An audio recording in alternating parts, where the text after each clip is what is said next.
बिस्मिल्लाहिर्रहमानिर्रहीम। शहर रमज़ान अल्लज़ी उन्ज़िला फ़ीहिल क़ुरआन हुदल लिन्नास वबय्यिनातिन मिनल हुदा वल फ़ुरक़ान फमन शहिदा मिनकुम अश-शहरा फ़ल्यसुमhu वमन काना मिनकुम मरीज़न अव अला सफ़रिन फ़इद्datun मिन अय्यामिन सदक़ल्लाहुल अज़ीम। वक़ाल नबी सल्लल्लाहु अलैहि वसल्लम अस्सौमु ली व अना अजज़ी बिही औ कमा क़ाल अलैहि सल्लल्लाहु अलैहि वसल्लम।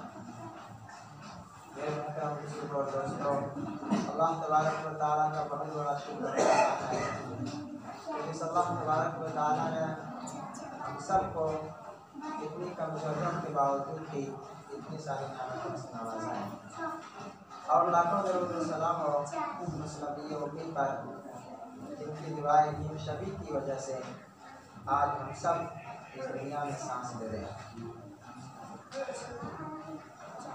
अभी जो आप हज़रात के सामने मैंने कुरान की आयत तिलावत की है, इसमें अल्लाह तबारक व तआला अपना एक कानून बयान फरमा रहे हैं।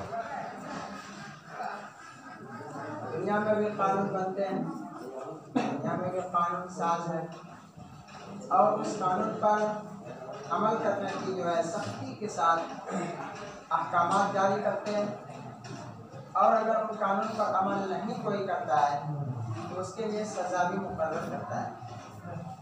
ठीक इसी तरीके से अल्लाह तबारक व तआला की ये दुनिया है। इस दुनिया को चलाने के लिए अल्लाह तबारक व तआला ने बेशुमार कानून बनाए और कुछ करने के हुक्म अता फरमाए हैं और कुछ चीज़ों से रोकने के लिए फरमाया है। आप लोगों को मालूम है कि ये महीना रमज़ानुल मुबारक का महीना है और इस महीना को 3 हिस्सों में तकसीम किया जाता है। पहला अशरा रहमत वाला अशरा कहलाता है, दूसरा अशरा मग़फ़िरत वाला अशरा कहलाता है और तीसरा अशरा जहन्नम से खलासी का कहलाया जाता है।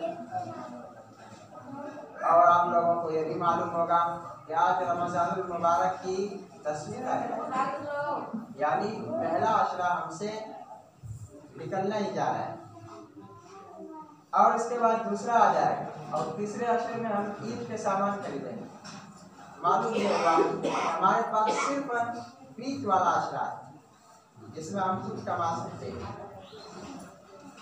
अल्लाह तबारक व तआला का इतना बड़ा फज़ल है, करम है कि हम अपने घरों में अच्छी तरीके से ज़िंदगी गुजार रहे हैं, अच्छी तरीके से रोज़ा भी रख सकते हैं, नमाज भी पढ़ सकते हैं और बेशुमार ऐसी इबादत भी कर सकते हैं जो हमारे अलावा दूसरे शहरों में जहाँ पर मुसलमान बसते हैं या दूसरे मुल्कों में जहाँ मुसलमान परेशान हाल है, उनका कोई पुरसान हाल नहीं है। वो बहुत ही दिक्कत में, बहुत ही परेशानी के आलम में, लेकिन नेमत की कदर उसी वक्त आती है जब नेमत ख़त्म हो जाती है। यही हाल हमारा है कि हम हर हाल में हमें रमज़ान मुबारक में जो है इबादत करने का मौका मिल रहा है। दुनिया कहाँ पहुँची, लेकिन हमने कभी ऐसा मौका नहीं गंवाया कि रमज़ान का एक दिन भी हमसे बर्बाद चला गया। अल्लाह तबारक व तआला हम सबको और ज़्यादा कदर करने की तौफीक नसीब फरमाए, आमीन। अभी जो मैंने 3 अशरे गिनवाए उनमें से पहला अशरा जो कहा था रहमत, ये रहमत क्या चीज़ है? रहमत कहा किसको जाता है? कैसे समझेंगे कि हम पे अल्लाह तबारक व तआला की रहमत है? क्योंकि रहमत के 10 अय्याम जो 10 दिन थे वो तमाम के तमाम अब गुजरने वाले हैं, तो कैसे मालूम हो गया हम पर रहमत हुई या नहीं, या अल्लाह की रहमत हम सब पर है या नहीं? देखिए, किसी भी नियामत की जब आप कदर करेंगे, किसी भी नियामत का जब आप हक बजा लाएंगे, समझ लेना कि आपने उस नियामत की कदर की है और अल्लाह तबारक व तआला की आप पर रहमत है। रहमत का दूसरा मफ़हूम यूँ समझ लीजिए कि आपके मर्तबे से ज़्यादा अगर कोई दे रहा है तो ये अल्लाह की रहमत है। हमें से हर एक अपने गरीबान में ये झांक सकता है, देख सकता है कि क्या अल्लाह ने जितनी नियामत हमें दी है हम इतने नियामतों के हकदार थे, हमें से एक भी ये उठ के नहीं कर सकता है कि अल्लाह तबारक व तआला आपने जितनी नियामतें दी है वो हमारे लिए कम है, हमें और चाहिए। कोई नहीं कर सकता दुनिया का गरीब से गरीब आदमी, इतनी नियामतें अल्लाह तबारक व तआला ने दी है। हमारे उस्ताद मोहतरम अभी हयात है, वो मिसाल फरमाते थे, मिसाल बयान फरमाते थे कि आदमी को ऐसी ऐसी नियामतें दी है कि वो उसकी नियामत नहीं समझता है, लेकिन वो बहुत बड़ी नियामत रहती है। पहली मिसाल देते थे थूक, ये इतनी बड़ी नियामत है, इतनी बड़ी नियामत है कि अगर आपका सिस्टम खत्म हो जाए थूक का तो एक लुकमा आप अंदर निकल सकते हो। और इस थूक को जारी करने के लिए अल्लाह तबारक व तआला ने इसी मुंह में 4 चश्मे जारी किए, 2 ज़बान के नीचे। अल्लाह तबारक व तआला की इतनी बड़ी नेमत है ये नाखून, जिससे हम काट को फेंक देते हैं, हर हफ्ते काटना चाहिए, फेंक देते हैं, गाड़ भी देते हैं, लेकिन ये इतनी बड़ी नेमत है कि अगर अल्लाह ऐसा करते एक ही मरतबा इस नाखून को देते, दोबारा नहीं देते, बताइए सब इसको इतने बड़े बड़े पाल पाल के रखते हैं जैसे होते हैं। लेकिन अल्लाह ने कहा नहीं, इस बंदे को जरूरत पड़ेगी, रात में ये सोया हुआ है बंदा, अब खुजलाने की जरूरत है, नाखून काट चुका होगा, कैसे खुजलाएगा? नींद खराब करेगा, पहले जाएगा कहीं कुछ ढूंढने के लिए, वहां से लाएगा, फिर खुजलाएगा, पता नहीं उसमें कौन से जरासीम है, अंदर बीमारी पड़ जाएगी। तो ये सब नियामत है जो अल्लाह तबारक व तआला की बहुत ही बड़ी है, ध्यान हमारा ये तो जिस्मानी बात है, रूहानी नियामत है। ये रमज़ानुल मुबारक, ये नमाज, ये रोजे, ज़कात, सदक़ात, खैरात, ये भी नियामत है। अगर हमने इसकी कदर की तो वो लोग समझ लें कि हम अल्लाह तबारक व तआला की रहमत में बिल्कुल घिरे हुए हैं, ऊपर से नीचे तक मलबूस है, जिन्होंने इन 10 दिनों की कदर की। और वो लोग तैयार हो जाए अपनी मग़फ़िरत कराने के लिए, जिन्होंने इन 10 दिनों की कदर की, और फिर आगे जन्नत से तलाशी भी उसी के लिए। अब जो मैंने पहली बात बताई थी कि अल्लाह तबारक व तआला कानून बनाते हैं, चूँकि माशरे में और ज़िंदगी में रहने वाले बहुत सारे लोग होते हैं, हर आदमी के लिए एक ही जैसा कानून बना, ये उस कानून की नाक़िसपन है। कानून वही अच्छा माना जाता है जिस पर हर आदमी जो अमल करना चाहता है, जो नहीं करना चाहता उसी वजह से बराबर है, जो अमल करना चाहता है वो अमल कर सके। चुनांचे अल्लाह तबारक व तआला ने कानून बनाया कि तुम में से जो भी आकिल बालिग मुसलमान हो, जो भी माह रमज़ान को पाए, उसको चाहिए कि रोज़ा रखे। फिर फौरन फरमाया ये तो उनके लिए है जो रोज़ा रख सकते हैं। समाज में कुछ ऐसे लोग हैं जो रोज़ा नहीं भी रख सकते। कौन है वो? बीमार है, मुसाफिर है, दूध पिलाने वाली औरत है, हामला औरत है, या वो ज़ईफ़ है जो रोज़ा नहीं रख सकते। इन लोगों को अल्लाह तबारक व तआला ने अलग किया, फिर फरमाया कि ये युरीदु बिकुमुल्लाहु युस्रा वला युरीदु बिकुमुल उसरा। अल्लाह तबारक व तआला चाहते हैं कि तुम्हारे साथ आसानी फरमाए, मशक्क़त ना फरमाए। देखिए कानून की कितनी खूबसूरती है। अगर चाहते तो अल्लाह तबारक व तआला लाजिम कर देते, नहीं। रमज़ानुल मुबारक का ऐसा महीना है कि जो एक रोज़ा भी बर्बाद कर दे, जिंदगी भर अगर वो रोज़ा रखता रहेगा इसके बदले में, तो अदा नहीं हो सकता है, कुछ जैसी फजीलत नहीं मिल सकती है। इसको तुम क्यों छोड़ोगे, रख लो। क्योंकि अल्लाह ने इंसान को बनाया है, अल्लाह को मालूम था कि इसमें बीमार भी होंगे, मुसाफिर भी होंगे, ऐसे ऐसे लोग होंगे जो रोज़ा नहीं रख सकते। लिहाजा मालूम क्या होगा कि जो बीमार है, हकीकी माने में बीमार है, वो नहीं कि खाना पीना बंद हो जाए तो बीमार पड़ जाए, वो नहीं। हकीकी माने में बीमार वो है रोज़े के सिलसिले में जो अगर रोज़ा रखे तो उसकी जो सेहत है, उसकी जिस्मानी कुव्वत है, वो बिल्कुल बेकार हो जाए, ख़त्म हो जाए। हकीकी माने में वो रोज़े के सिलसिले में बीमार होगा, उसको रुखसत होगी, यानी ये शख्स फिलहाल अभी नहीं रखेगा, जैसे ही ठीक हो जाएगा उस वक्त इसकी कज़ा करेगा। इस सिलसिले में यानी बीमार जो कज़ा करेगा, फिलहाल नहीं रखेगा, ये भी उसकी भलाई के लिए। और मुफ्ती तकी उस्मानी साहब ने लिखा है, जो आलम इस्लाम के बहुत बड़े आलिम हैं, उन्होंने लिखा है कि अल्लाह तबारक व तआला कभी बंदे को बीमार करके भी आजमाते हैं। क्योंकि रमज़ान मुबारक बहुत बड़ा महीना है, बहुत रहमत वाला महीना है। किसी के दिल में, किसी जवान, अगर कोई जवान है, पूरा फुल जवान है, उसके दिल में यह बात आ गई, यार मैं ऐसा आदमी रोज़ा नहीं रख पा रहा हूँ, मेरे साथी रोज़ा रखते हैं, नहीं रख रहा, तो मालूम है मैं बीमार हूँ। इसलिए अल्लाह आपका तो यह रहमत वाला महीना है, मैं बीमार हो गया, कैसे रोज़ा रखूँ मैं? तो क्या मेरे लिए ज़हमत है?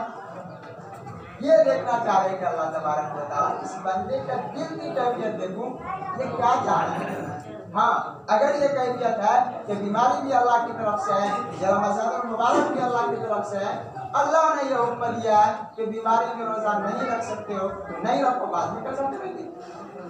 ये बंदा दूसरे बंदे से बहुत आगे बढ़ जाएगा।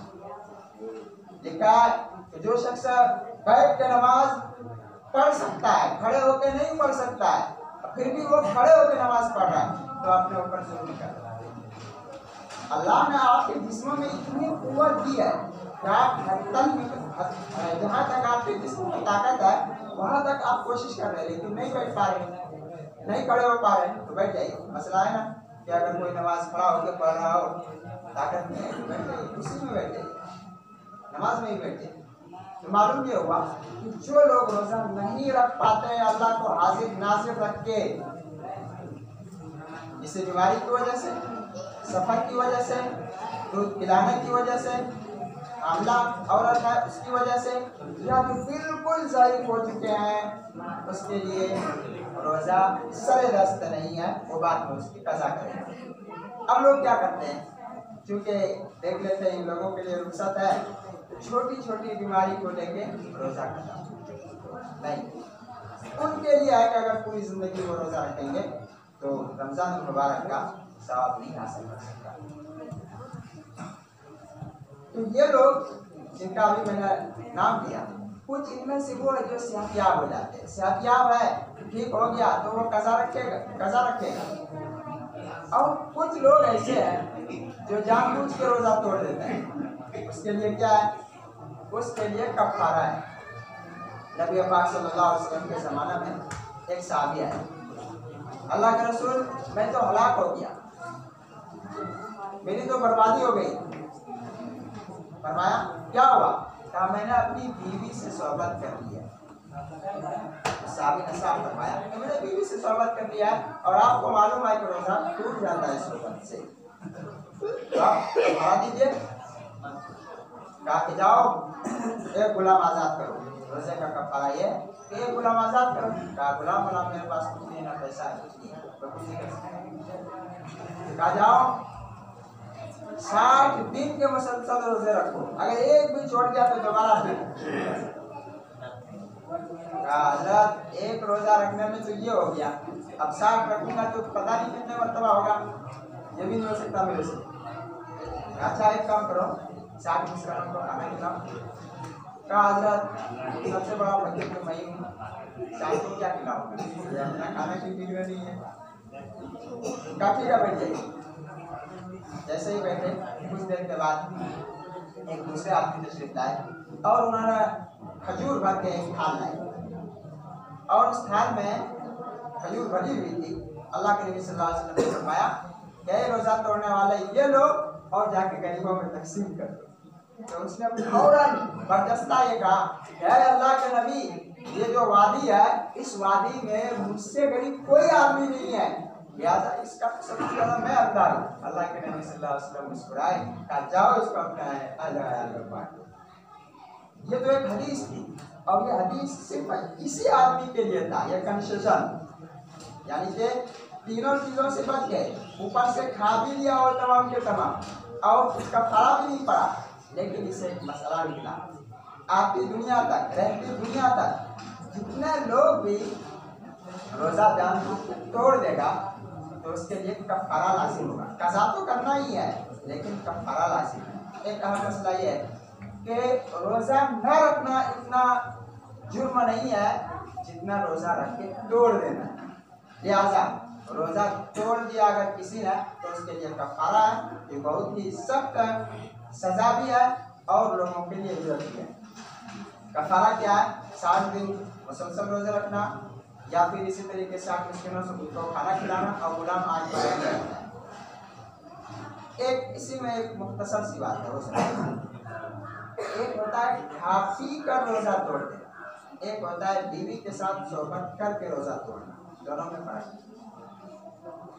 एक रमजान के 30 रोजे, उनमें से एक आदमी ने दूसरे दिन एक रोजा तोड़ा, 5वें दिन एक रोजा तोड़ा, 28वें दिन एक रोजा तोड़ा, 3 रोजे से तोड़ दिए जान बुझ के, कफारा लाजिम था ना इस पे, लेकिन खा के तोड़ा है। क्या करके?